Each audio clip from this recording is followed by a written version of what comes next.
अस्सलाम वालेकुम दोस्तों और साथियों, उम्मीद है आप लोग खैरियत से होंगे। और एक तो आपको मेरी तरफ से बहुत ज़्यादा ईद मुबारक हो। और दूसरा ये है कि अगर खुदा न खास्ता पाकिस्तान में दोबारा जो अभी जैसे हम ईद पे बहुत ज़्यादा लोगों का आपस में मिक्सिंग स्टार्ट हुई है, अगर खुदा न खास्ता पाकिस्तान में दोबारा किसी हद तक केसेस की तादाद बढ़ती है तो हमारे लिए एक दवाई की अहमियत बहुत ज़्यादा बढ़ गई है। अगरचे इस दवाई पे पहले भी जिक्र हो चुका है, लेकिन अभी पिछले दिनों ही बांग्लादेश में तकरीबन 400 से 500 मरीज़ों पे इस दवाई का इस्तेमाल शुरू हुआ है। और वहाँ पे ये पता चली है एक बहुत अच्छी और हैरानकुन बात कि 98% जो लोग हैं उनको इसका फ़ायदा हुआ है। इसको आप प्रोफाइलैक्टिकली भी दे सकते हैं, यानी बीमारी शुरू होने से पहले, और बीमारी शुरू होने के बाद भी जब ये दवाई दी गई है तो 100 में से जो 98 लोग हैं वो रिकवर हुए हैं, चाहे तो उनकी हालत कितनी ही ख़तरनाक क्यों ना थी। ये दवाई 1975 में जापान में एक बैक्टीरिया से बुनियादी तौर पे इसको बनाया गया था, लेकिन 1981 में इसका इस्तेमाल शुरू हुआ। आप यहाँ से अंदाज़ा कर लें इस दवाई की अहमियत का कि ये दवाई जब 1981 में इसका आगाज़ हुआ, इसका इस्तेमाल शुरू हुआ मुख्तलिफ बीमारियों के लिए, तो ये इस हद तक कारआमद थी कि 1915 का जो फिजियोलॉजी का नोबेल प्राइज़ था वो शेयर हुआ था उन साइंटिस्ट के दरमियान कि जिन्होंने ये दवाई बनाई थी एक बैक्टीरिया से, और वो बुनियादी तौर पे जापानी डॉक्टर थे। तो इस दवाई का जो नाम है वो है आइवरमेक्टिन। पाकिस्तान में ये आइवरमाइट के नाम से मिलती है। 6 मिलीग्राम की गोली है और ये बहुत सालों से इस्तेमाल होती है। ये बहुत सालों से इस्तेमाल होने की वजह से हमें इसका सेफ्टी प्रोफाइल ये पता है कि ये बहुत अच्छी दवाई है। और कोरोना के वो इलाके जहाँ पे खुदा न खास्ता कोरोना के मरीज़ों की तादाद बढ़ना शुरू हो जाए तो वहाँ पे मौजूद लोगों को चाहिए कि 6 मिलीग्राम की ये गोली हफ्ते में एक बार ज़रूर लें, क्योंकि प्रोफाइलेक्टिकली ये बहुत कारआमद दवाई है। ये बहुत अच्छी दवाई है कि ये वायरस अगर हमारे जिस्म में एंटर भी हो जाए तो ये एज एंटीवायरल काम करती है, उसको मारती है। लेकिन अगर खुदा न खास्ता किसी को ये इन्फेक्शन हो जाती है तो चाहे वो माइल्ड इन्फेक्शन हो कोरोना की, चाहे वो मॉडरेट हो या सवेयर हो, तो इन सब में आइवरमाइट या आइवरमेक्टिन का रोल है। उस सूरत में हमें 6 मिलीग्राम की गोली एक रोज़ाना देनी होगी और वो कम से कम 4 दिन के लिए हम ये दवाई देंगे। जो पिछले दिनों बांग्लादेश के अंदर जो ट्रायल्स हुए हैं, जो डॉक्टर एक वहाँ पे प्रोफेसर हैं बांग्लादेश के जिनका नाम तारिक आलिम है,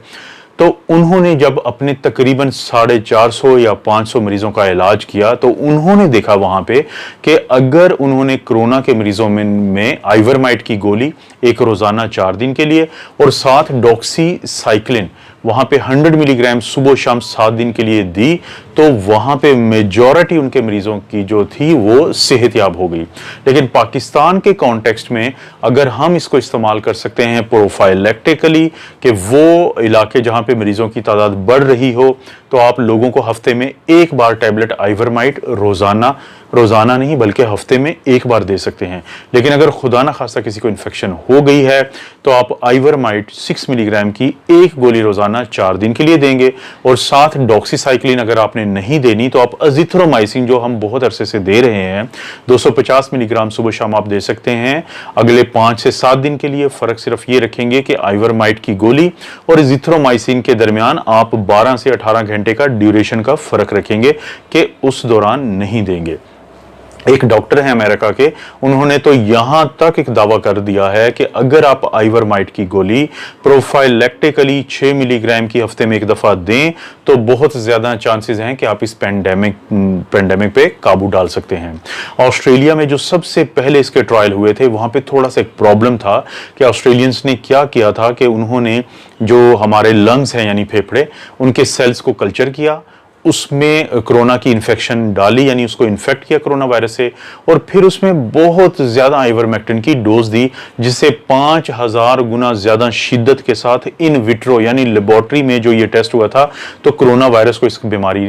दवाई ने मारा। लेकिन वो आइवरमेक्टिन की डोज बहुत ज़्यादा थी। लेकिन जो अभी बात की जा रही है कि क्योंकि इसका जो मैकेनिज्म ऑफ एक्शन है वो इंतहाई इंटरेस्टिंग है, क्योंकि कोरोना वायरस क्या करता है कि जब ये हमारे जिस्म में दाखिल होता है तो हमारे सेल्स के अंदर जाता है और वहां पे किसकी प्रोटीन होती है कोरोना वायरस की, जिसको हम कहते हैं RF8 प्रोटीन। ये हमारे सेल्स के न्यूक्लियस में जाके तो वहाँ पे इंटरफेरोन को नहीं बनने देती, क्योंकि इंटरफेरोन वो प्रोटीन्स हैं, वो एलिमेंट्स या एंटिटीज हैं जो कोरोना वायरस को मारती है।